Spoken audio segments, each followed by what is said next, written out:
Hello, good evening, welcome. It's a rowdy crowd tonight. Thank you all for coming out. It's very exciting, a few more people coming in. This is turning into a hootenanny. That's a good word, isn't it? Look up the etymology of that one. I'm Ben Simons, I'm the director of Telfair Museums, and it's an absolute thrill to see you all here tonight. What a great crowd, huh? Right, woo! Woo!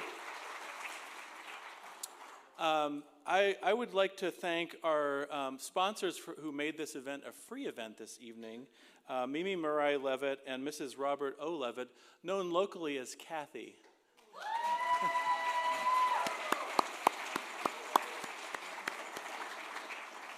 Kathy and Mimi have done so much to support our photography program at Telfair.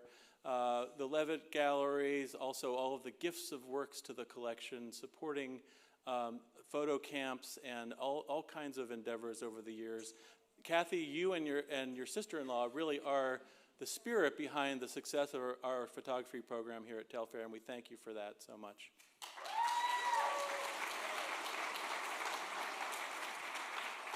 Tonight's event is also sponsored by Hancock Askew and Company. Thank you very much for that, Kate and colleagues who are here tonight. You are auditors and also sponsors of an event like this, so thank you.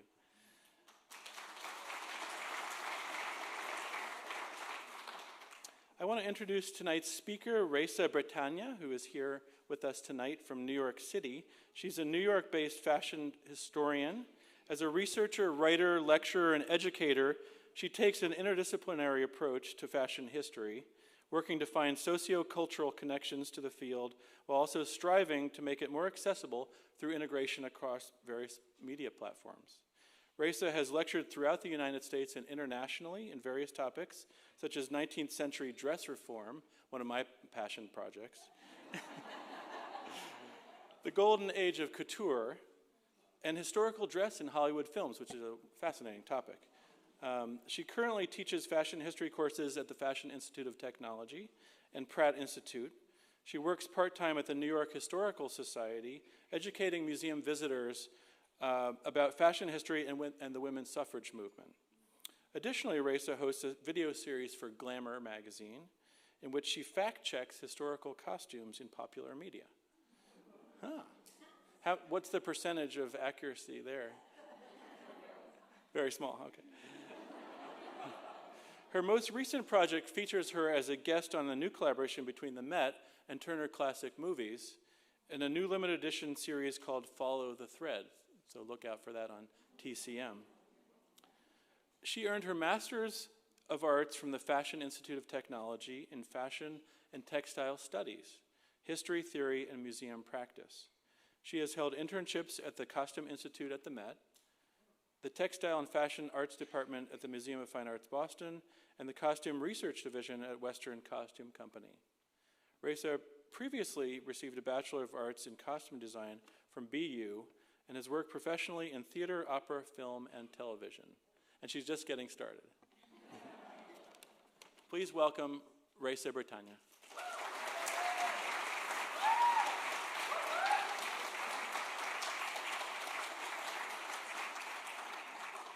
Oh, you're such a great crowd already. Well, thank you, Ben, for that very generous introduction. And thank you all for being here tonight. This is my first time here in your beautiful city of Savannah, and I'm terribly honored to be speaking here tonight at the Telfair Museum, specifically on this topic, because just off the staircase in the boardroom galleries, there is a wonderful collection of photographs on view by Nicholas Murray that depict Frida Kahlo. And so you make sure to check it out on your way out if you have not seen that beautiful gallery already.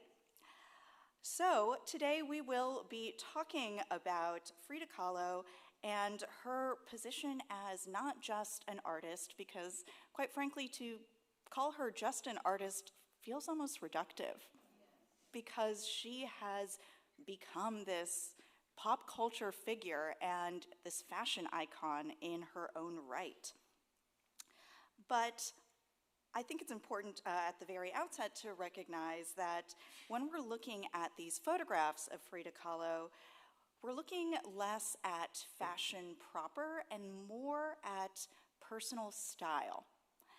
And so I like to start with this quote in which Frida said, quote, "I am my own muse. I am the subject I know best, the subject I want to know better." And it really speaks to her oeuvre and how she drew inspiration from within, from her own life, her own heritage, her own suffering, and her own belief system. And by looking inward, she was able to craft this incredibly striking and original persona. And ultimately, I think that is why we continue to be so fascinated by her, even almost 70 years after her death. And if we look at kind of art history as a whole, perhaps more than any other artist, her own image has nearly eclipsed those of her iconic artworks. If you do a little experiment and you Google Frida Kahlo, you will see countless photographs of her before you even stumble upon any of her paintings. And I think that's because her likeness is so ingrained in our shared cultural memory that she's achieved this next level of facial recognition. And I don't think that could be said for any other fine artist. I mean, try the experiment with Van Gogh, with Degas, with Picasso. Nobody has the recognition that she has. And that is, of course, due in part to the nature of her work, which was overwhelmingly self-portraiture. 55 of her 143 paintings are self-portraits. And I think beyond that, she was a master at the art of image making. And she did this several different mediums. Of course, in painting, where she actually picked up a paintbrush and drew out her own likeness, but also through photography, which we will be exploring today. She was able to style herself in a way to be captured by the camera's eye. But beyond the painting, beyond the photography, I'm most deeply fascinated by this ephemeral art, this art of being, because ultimately, I think she was her own greatest work of art. And so, just to give you a bit of a roadmap to show you what we'll be covering today, we will be starting with just a few notable biographical details that will manifest themselves in her work and her personal style. But then we will move on to her relationship to photography and her style evolution via that medium. Then we will deconstruct her iconic look. That's going to be the bulk of this talk. We'll look at her style persona with regard to national identity, disability, femininity, and ultimately her individuality. And then we will wrap up by looking at her greater fashion legacy and why she is such an enduring style icon today. And so the first biographical detail we have to address is this very defining moment in her life, and it was a tragic one, because in 1925, when she was 18 years old, she was riding on a bus when it collided with a trolley car. And this trolley accident really defined her artwork, her dress, and her daily life, because she sustained severe injuries during this accident, not limited to a broken spinal column, broken collarbone, ribs, pelvis, 11 fractures to her right leg, crushed and dislocated foot, and a dislocated shoulder. But perhaps the most visceral and upsetting is the fact that she was impaled by a handrail. I know. And this punctured her abdomen and uterus, which ultimately rendered her unable to have children, which is a common theme throughout her work. And she did miraculously survive this accident, but she was bedridden for months and was kind of confined to a plaster cast. And it was at that moment that she took up painting. And you can see in the image on the right that it took an elaborate system of mirrors and easels in order for her to prop herself up and to basically look at her own face and recreate that likeness on a canvas. And it was this moment that she became very, very intimate with her own appearance, because she was lying in bed by herself, looking at herself all day. And from this accident, she would never really fully recover throughout her lifetime. She would undergo no fewer than 30 surgeries. Another defining biographical detail is her multicultural identity. Her father, Guillermo Wilhelm Kahlo, was born in Germany, and he was of Hungarian Jewish descent, and he emigrated to Mexico when he was 18. On her mother's side, her mother, Matilde Calderon, was a mestiza, or of mixed race descent, and she was half Spanish and half Mexican. And when we think of Frida Kahlo, we think of her as a prominent Mexican artist. But the reality is she really embodied a blend of these cultural identities.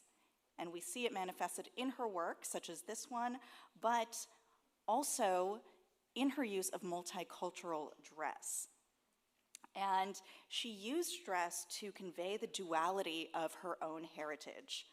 And this is one of her most recognizable artworks. It's called The Two Fridas. And in it, we see one Frida wearing very recognizable European-style dress, and that is the white ensemble with a high collar. It looks to be vaguely of the turn of the 20th century. And on the right, we see the other Frida wearing traditional Tijuana dress from Mexico. And this would become her signature look, and we will discuss that in detail. And for scale, you can see her painting it on the left. This was one of the largest paintings she produced, and indeed it does loom largely in her legacy as well. And we see this in this painting, but also in other instances of her work, that she uses dress as a stand-in for herself. And I'm using the term dress here, and dress is kind of a catch-all term for clothing practices of different groups of people across various times. Think of the term dress code. I will use the term fashion very deliberately, because fashion is a phenomenon that is inherently tied to change. Fashion will always change. And as Heidi Klum says, one day you're in, the next day you're out. So fashion is an entirely different beast that is propagated by an entire industry, a system. And so usually when I'm talking about regional dress or multicultural dress, I use that term. I prefer to use that term. So you'll hear me use those two, and I'll do my best to keep them distinct and separate. But Frida's use of dress is the source of fascination and endless scholarly interest, because clothing tends to just be so deeply personal. And if we look at paintings such as these, they're replete with symbolism, especially in her depiction of her own clothing. And she uses clothing as a metaphor for different aspects of her own persona. And as we can see in these instances, as I mentioned, a stand-in for her own corporeal self. And so it's been the seemingly endless work of dress historians and art historians to decode and to interpret the meaning behind these paintings, and that interpretation changes as more and more information about Frida emerges. So, of particular interest to us and the exhibition here at the Telfair, it is important to recognize that Frida was very, very intimately familiar with the practice of being photographed, and that is because her father was a photographer, and she was his subject from a very young age. There she is at 4 years old. That is probably the only photograph of her smiling that you will see. She famously did not show her teeth. So note, by 1919, no teeth. But before she even began painting self-portraits, she had this experience of being photographed that made her really aware of her own image. And so she quite literally grew up in front of the camera.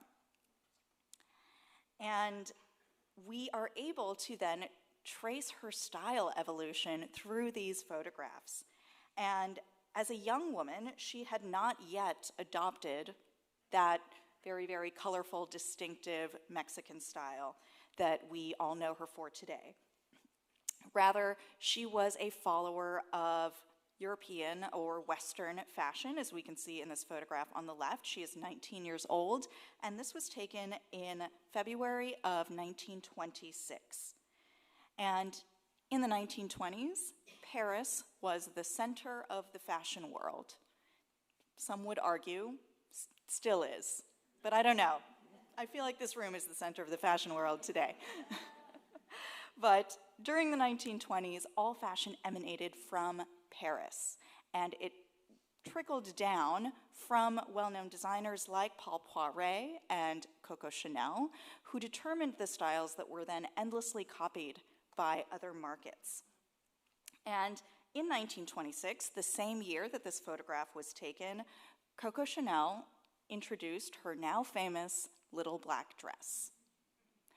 And it was in the October 1926 issue of Vogue that the world was introduced to this now closet staple. And I find it fascinating that that very same year, this is the way that Frida chose to be photographed. And note the similarities between the dress she's wearing and these two from the museum at FIT. These garments are sleek, they're sophisticated, and they're modern. And modernity is a consistent theme when studying the life and legacy of Frida Kahlo, because despite her undeniable ties to tradition, she herself was always the most modern woman. So in 1929, she was still wearing European-style dress, and it is in that year that she married the famed Mexican muralist Diego Rivera. And she married him despite her family's protests, because he was 20 years her senior. And her mother strongly objected to this union. As you can see, they kind of look like an odd pairing. He's very, very large. She was very petite. She was 5'3" and less than 100 pounds. So her legacy looms so large, we forget that she was kind of small and frail. And when she married Rivera, her mother likened their marriage to a union between an elephant and a dove. Okay, Mom. And of course, by all accounts, their marriage was a tumultuous one. There was a lot of love, but there was also a lot of discord. The couple did divorce in 1940, only to be remarried the very next year. But the two of them really did become the first couple of the art world.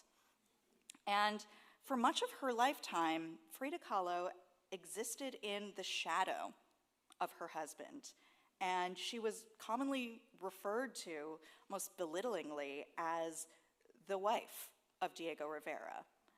And arguably, I'd say her legacy and cultural relevance has far eclipsed his. And if you look at contemporary accounts of her work, they say, oh, Rivera's wife made a painting. I know. But still, he proved to be very, very influential in her artwork, in her politics, and yes, in the way that she dressed. And upon marrying Diego Rivera, this is when Frida adopted the traditional Mexican costume from the Isthmus of Tehuantepec. And this is a region in the Mexican state of Oaxaca. And so for so long, it was a well-worn narrative amongst art historians that it was at the behest of her husband that she began dressing in this way. But not only is that reductive, that has since been disproven, because this image on the left was discovered in 2004, so relatively recently, and we'll talk more about that discovery. And this is a photo that shows Frida Kahlo's mother, and she has circled her right there in the front. And her mother is wearing this traditional garb. And so Frida had a very personal tie to the dress of this specific region, and so now it is commonly acknowledged that it was not necessarily simply because her husband wanted her to wear this, but it was already part of her persona.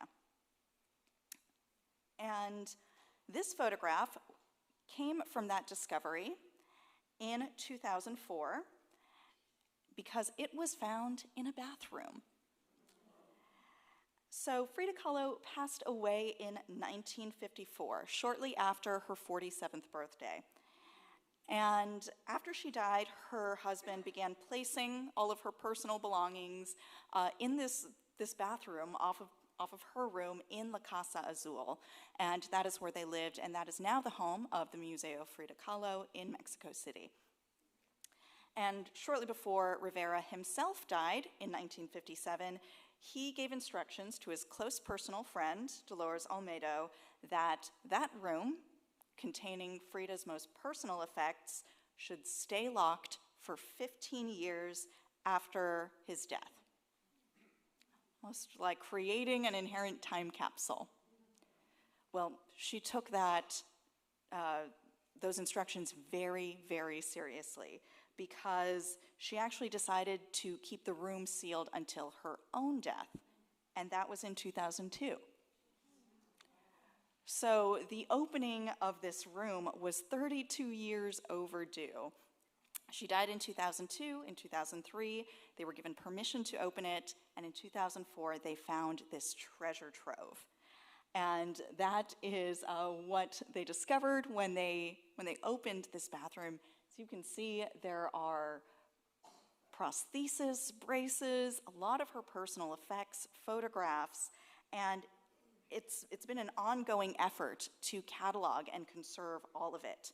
And it took almost a decade, but the museum was finally able to take stock of what was hidden in there, and it contained around 300 articles of clothing, among other personal objects. And a lot of these went on view for the first time in 2012, when, in a collaboration with Vogue Mexico, the museum opened the first exhibition of her personal garments, and it was called Appearances Can Be Deceiving: The Dresses of Frida Kahlo. And that exhibition was curated by Circe Henestrosa, who is the preeminent Frida Kahlo scholar, to whom I owe so much of this scholarship. We all owe this scholarship to her. And she actually has a personal familial tie to Kahlo and Rivera. And so this really was a personal project for her. So she was the curator of this exhibition. And as you can see, the design paid homage to the bathroom discovery. You see the tiles kind of replicated in the gallery there. And I really cannot overstate how monumental this discovery was, because for so long she had been such an enigmatic woman, and she continues to be. But these objects gave this very, very concrete grounding. And with a discovery like that, we're going to see new scholarship coming out for years to come. And this exhibition was obviously a great success, and it did travel to the Victoria and Albert Museum, where it opened as Frida Kahlo Making Herself Up. And this exhibition was the hottest ticket in town. And I was very, very lucky that I happened to be speaking at a conference in London while it was up, but oh my goodness, I had to buy a ticket almost a year in advance in order to go. And there were lines, hours long, of people trying to get in because they wanted to see her personal effects. And this was really the moment when, for me, I realized the full-blown nature of her pop culture status. And with this resurgence of scholarship, all of these objects have been so ripe for study. So since this period, we really have been experiencing a Frida Renaissance. And in this exhibition, a lot of what it did was it reunited the objects with the paintings. And with these objects, the curators were able to create these juxtapositions that hadn't been possible until the discovery. And one of the most striking gallery installations was this recreation of that two Fridas painting, where you do see the traditional Mexican ensemble seated next to one that is more close to the European style. And so many of these objects were readily identified as ones that were represented in paintings or in photographs. So, speaking from personal experience, when I saw the clothing itself, it almost felt like I was greeting an old friend, like I already knew that skirt or that blouse. And as I said, these objects were incredibly grounding because her legacy has become so overgrown that it's almost like these kind of helped to create a real concrete context again. And moreover, this discovery has given scholars the opportunity to study those individual components that have been collaged together to create this full package that we recognize. So here we see some of those essential components that we'll be looking at. We have this very, very full, long skirt, which was often decorated with embroidery and often had a pleated lace ruffle at the hem. We also have the rebozo, which is a shawl, and you have the huipil, which is the blouse. But before we look at those individual components, little context about Tehuana dress. This dress comes from the Tehuantepec Isthmus, which is renowned as a matriarchal society. And I don't think that is an accident. I think Frida deliberately chose to emulate the dress of a region that prioritizes strong women. And I think that has ultimately contributed to her legacy as a feminist icon. And furthermore, Tehuana dress really came to symbolize Mexican nationalism during her lifetime. And following the Mexican Revolution, members of the radical left really romanticized ties to the indigenous people. And Kahlo used this as just another way to espouse her political affiliations. But looking at those individual components, we're first going to look at the blouse, which was known as the huipil. And this was a really boxy, loose-fitting, square-cut garment. And it was the most common traditional garment worn by indigenous women across Mexico. However, the decoration did vary greatly from group to group, and the Tehuana version is notable for the square embroidery. And it almost forms like this canvas upon which she is able to layer her magnificent jewelry. And these layered necklaces were favored by Tehuana women, and those were also among the objects discovered in that bathroom, and there they are displayed as part of the exhibition at the Victorian Albert Museum. They were really terrific to see in person. But the other essential component is the rebozo, which was a long woven shawl that could be wrapped and worn in various ways. And the defining feature of the rebozo is the hand-knotted fringe at either end. And when you're thinking of traditional shawls, yes, this rebozo does have ties to the Spanish mantilla. And according to Circe Henestrosa, quote, "The rebozo is a piece that evolved during the colonial period to become a symbol of femininity and, after independence, nationhood." So it really became a semiotic tool for Frida Kahlo. And the rebozo actually gained global notoriety during the early days of the Mexican Revolution because they were actually used to smuggle weapons across checkpoints. And so Frida definitely would have been aware of that legacy in choosing to wear it so visibly. And she owned very many of these rebozos, but as you can see, the magenta one was her favorite. And the image on the left by Nicholas Murray is one of the photographs that is featured in the exhibition.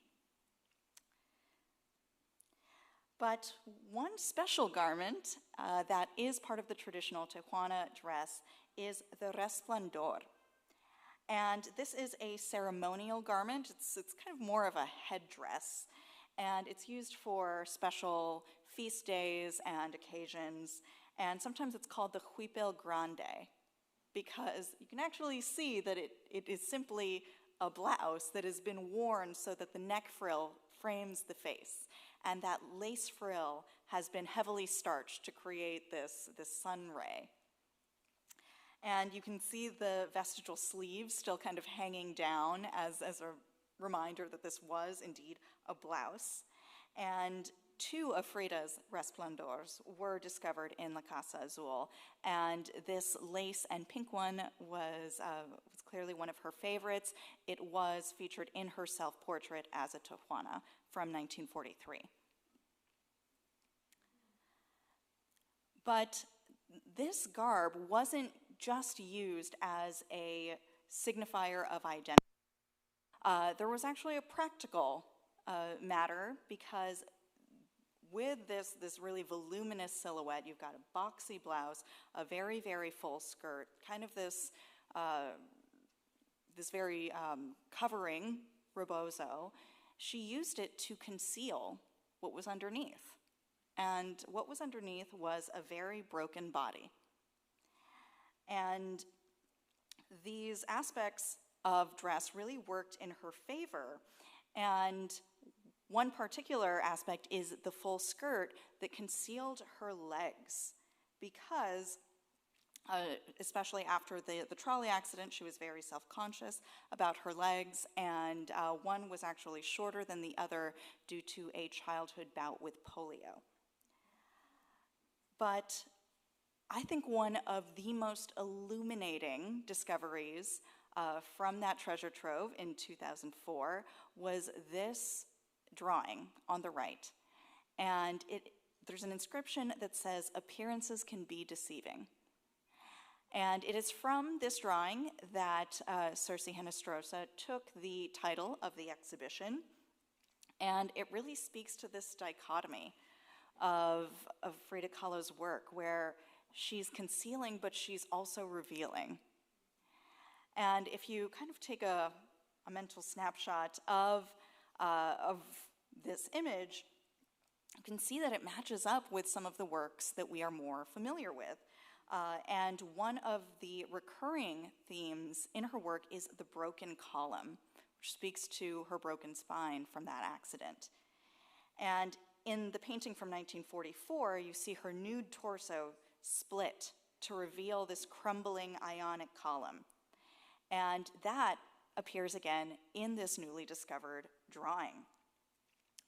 But in spite of this brokenness, I think even this self-portrait from 1944 still conveys this air of sensuality and undeniable beauty. But also discovered were these medical braces and corsets. And so if we go back for a second, if you look at the image, you can see that she is wearing a brace in that drawing.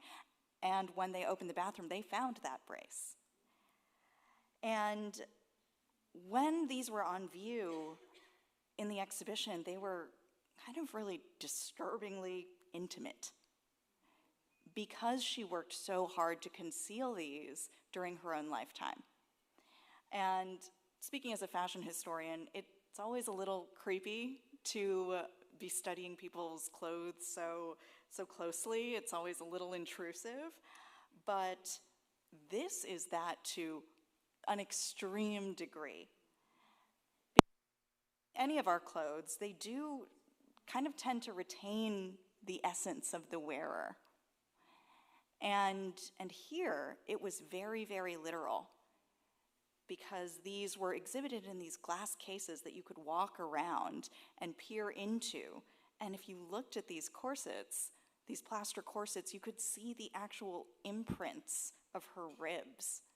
You could see the sweat stains on the braces. And so it felt so disturbingly intimate. And it was one of the most striking experiences I've ever had in a museum gallery. And these plaster casts were not just practical. As you can see, she did decorate them, and there were several of them discovered, and they truly did become another canvas. And if anything, these are the most intimate canvases because they were worn upon her own body, and they were physically a part of her for much of her lifetime. So you can see some of the imagery she uses. She was very partial to the communist hammer and sickle, again, another signifier of her personal political affiliations. But you can see the one on the right also has the image of a fetus. And it is here that we see how she explores these really painful and messy aspects of womanhood. And she used this plaster corset to convey her own desire to be a mother. And it's worth noting that she did manage to get pregnant once, but she did miscarry and it nearly killed her. And so these plaster corsets are the manifestation of that grief. But one of my favorite objects discovered these pair of shoes. And note, they are asymmetrical. And that is due to that bout of polio. She contracted it at the age of 6, and it left her right leg underdeveloped. So her right leg was 6 inches shorter than her left, and she hid it underneath those voluminous skirts. And these shoes did kind of rewrite the narrative of how she contended with this disability. Because for so long, it was hidden underneath a skirt. But look at these shoes. These are look-at-me shoes. And they're loud, and they're attention-grabbing, and yes, they do have that asymmetrical heel that reveals the truth of the disability, but I would even say that it doesn't shy away from it. In fact, it almost celebrates it. And this is a prime example of material culture at work. When the curators found this, it really did change the way we think about her. And another object was her actual prosthetic leg. She did have her leg amputated. Obviously, it was a leg that gave her a lot of trouble throughout her lifetime, but she did, very close to the date of her death, she did suffer from gangrene, which led to the amputation of her right foot in 1953. That was just the year before her death. And she was already obviously very insecure about it, and this was revealed in the discovery of her diary. This is a page from her diary on the left, and it's an ink and watercolor drawing. And the inscription translates to, "Feet, what do I need you for when I have wings to fly?" And those words seem to defy her destiny to be portrayed as a victim. And somehow she embodied her disability in a way that was a testament to her vitality, because look at that prosthetic leg. It you have this boot that's adorned with embroidery, and you have to look rather closely, but there's even a little bell. She wanted you to hear her. And so she was a really complex and dynamic individual. And so when we think about Frida Kahlo now, it's really important to consider factors such as her disability when it comes to different facets of her identity. And another facet is her experimentation with gender expression. And she explored these complex aspects of femininity and masculinity through the way that she dressed. And there is a family photo from 1926, so the same year as that little black dress image. But that family photo on the right, you can see that she is wearing a man's suit. So she had already been experimenting with menswear at an earlier age. And this continued. You can see another photograph from 1941 where she's attired in what could be called traditionally masculine garb. And this reveals kind of her own inner dialogue with herself about her gender expression, about her sexuality, because she was openly bisexual, and she carried on affairs with men and women throughout her lifetime. And that is something that has led her to be really deified as a sexually liberated woman and as a queer icon. And on the left, you see Self-Portrait with Cropped Hair from 1940. She did paint this during the brief period that she was divorced from Diego Rivera, and this was kind of her putting her grief on canvas. But with that dichotomy of masculinity and femininity comes the fact that she flouted beauty standards, and she embraced the masculine aspects of her own self. And I love this quote. She said, quote, "Of the opposite sex, I have the mustache and, in general, the face." So, yes, she is obviously an undeniably beautiful woman, but she refused to depilate her mustache and, of course, famously, her eyebrows. And it is that unibrow that has become the shorthand for Frida Kahlo, even today. And you kind of just think of these features as her, but this was a very, very deliberate act of self-styling, because Frida had quite the beauty regimen. And when you think of Frida Kahlo, you probably don't think, oh, that woman has a 12-step skincare process. But she found a beauty regimen that didn't try to mask her masculine features, but rather emphasize them, because she accentuated these features through the use of cosmetics. She was a devoted follower of cosmetics, and she painted her face with the same dexterity and purpose as she did her canvases. And these were discovered in 2004. You can see she was a fan of Revlon. And Revlon was, these objects were locally produced. Revlon did open a manufacturing plant in Mexico in 1948. And among the cosmetics discovered, you have blush in the shade Clear Red.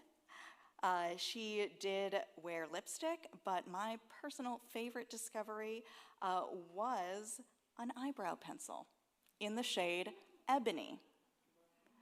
So not only did she retain her natural brows, and she did not tweeze or shave them, she actually accentuated them and darkened them using an eyebrow pencil, which, good for her. But another really significant object that was discovered was this tube of lipstick. And her use of lipstick was deeply personal, because in the discovery of her letters, it seems that she liked to sign her letters with an imprint, with a kiss. Like actually just putting an imprint of herself on everything that she did.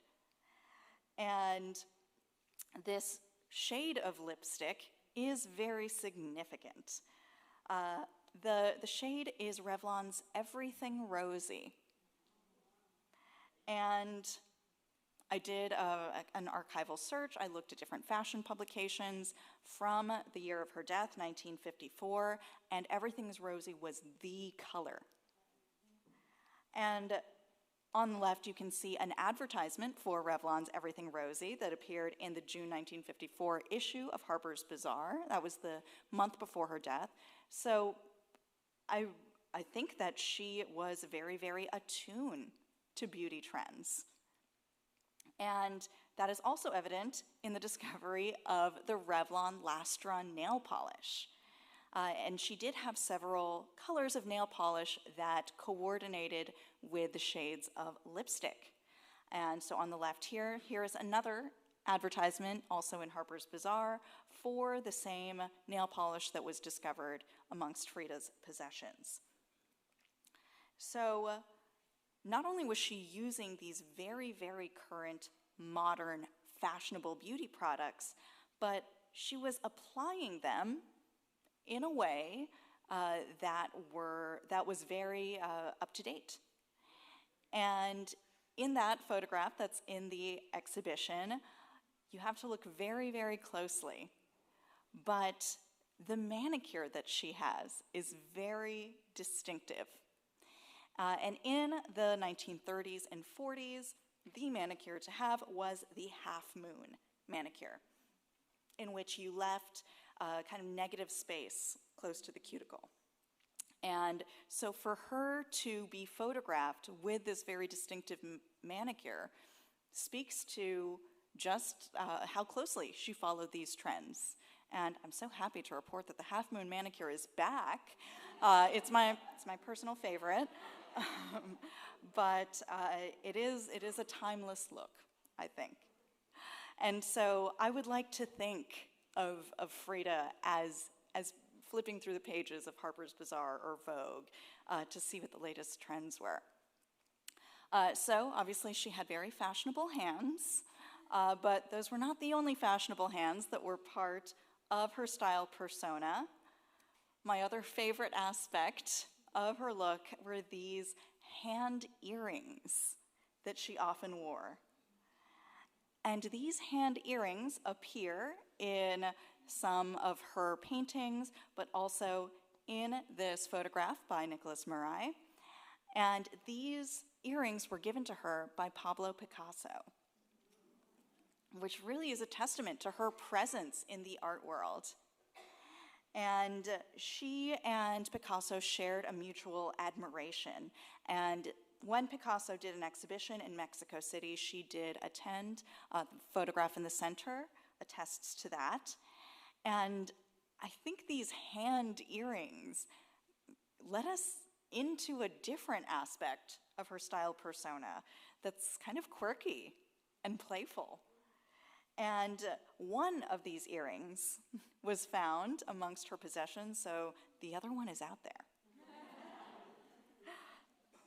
So these hands speak to what was happening in the art world at the time. This was the era of surrealism.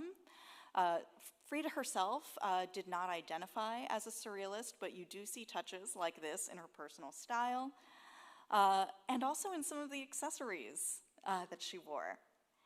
And these sunglasses were also discovered, these cat eye sunglasses that look remarkably like some of the designs that were being produced by surrealist fashion designer Elsa Schiaparelli at the time. So this just goes to show that not only did she have her pulse on what was happening in the fashion present, but she was really engaging with the avant-garde. And I have seen there are several companies that make reproductions of these sunglasses, and I think they are a must-have. But Also discovered amongst her possessions was her vast collection of jewelry.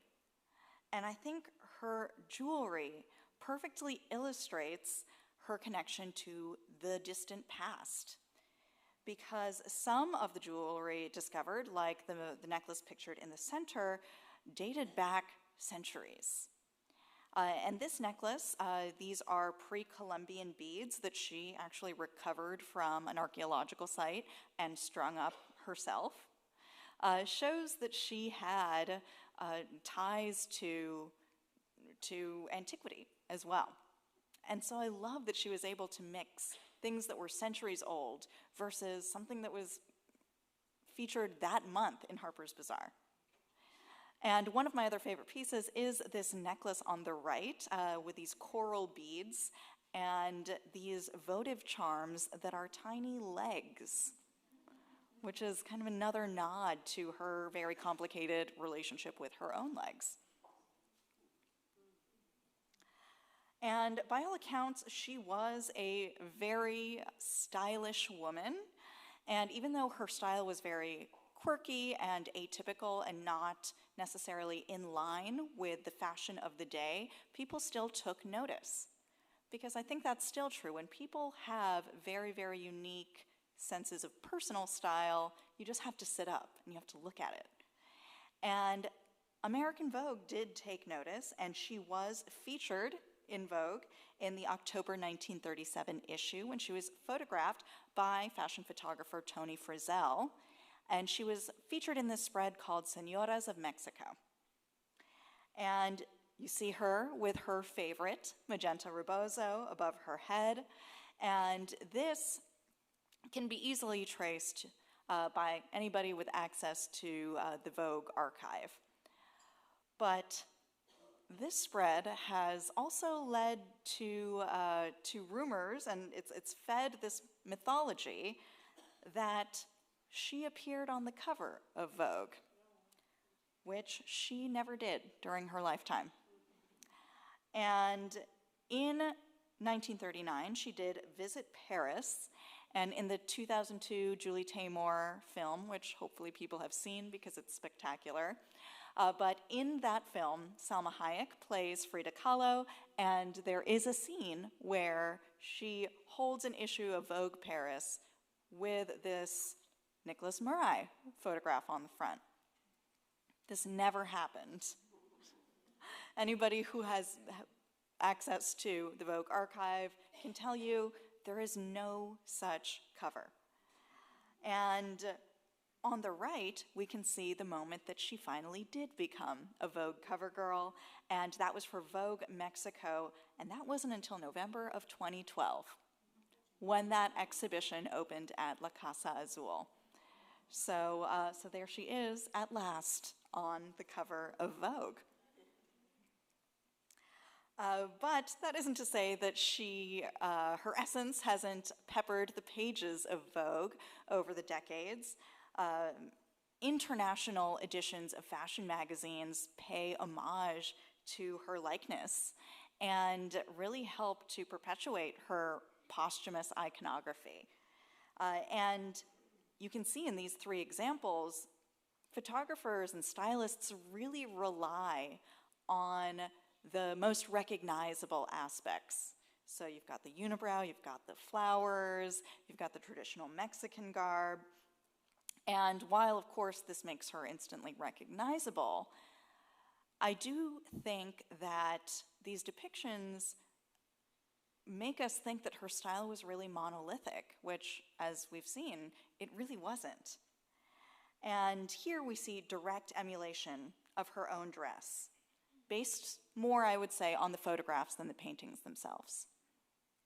But with the discovery of her prosthesis and the braces and just this new scholarship coming out, you do see these more nuanced interpretations of her legacy.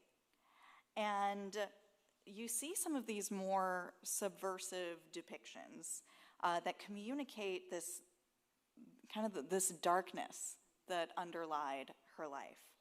And of course, fashion loves drama.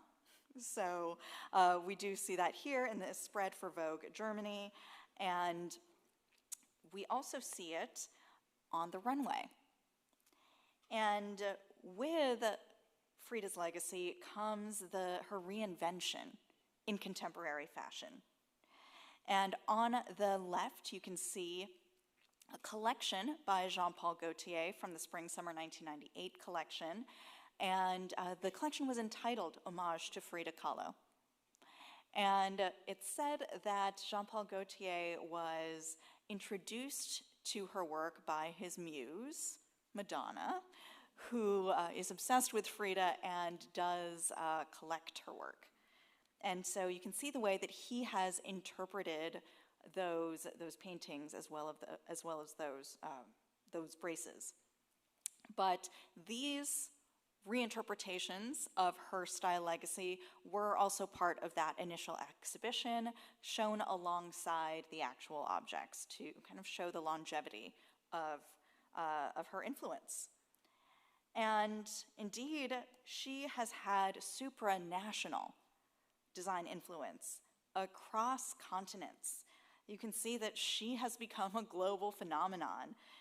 Just looking at these three images, Milan Fashion Week, Rome Fashion Week, and one of them from Pakistan, that her image and her likeness, her legacy transcends borders.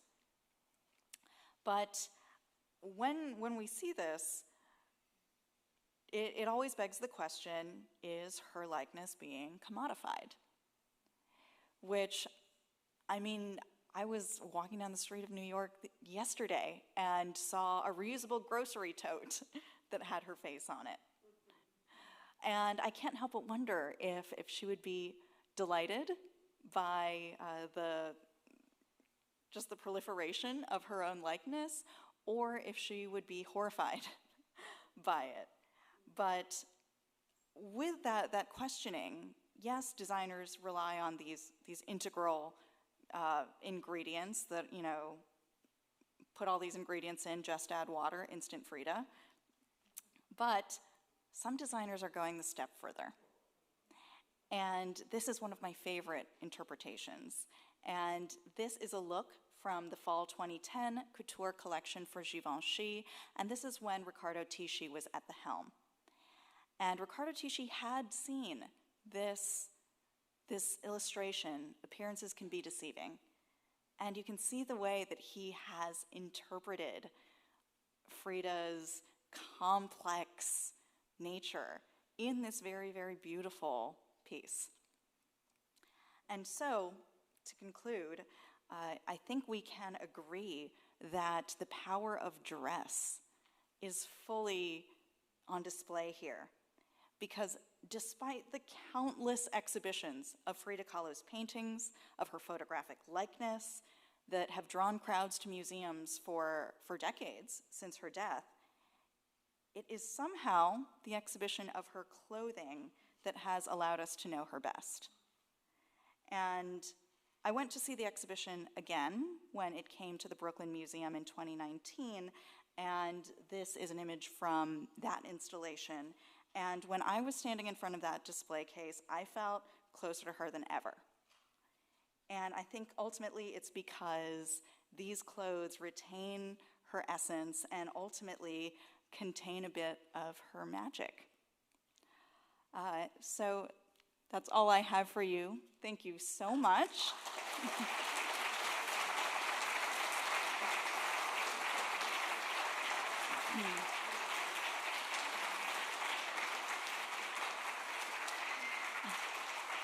I highly encourage you to go look at the photographs on view in the boardroom gallery. And thank you all for being such a wonderful, attentive audience. Thank you.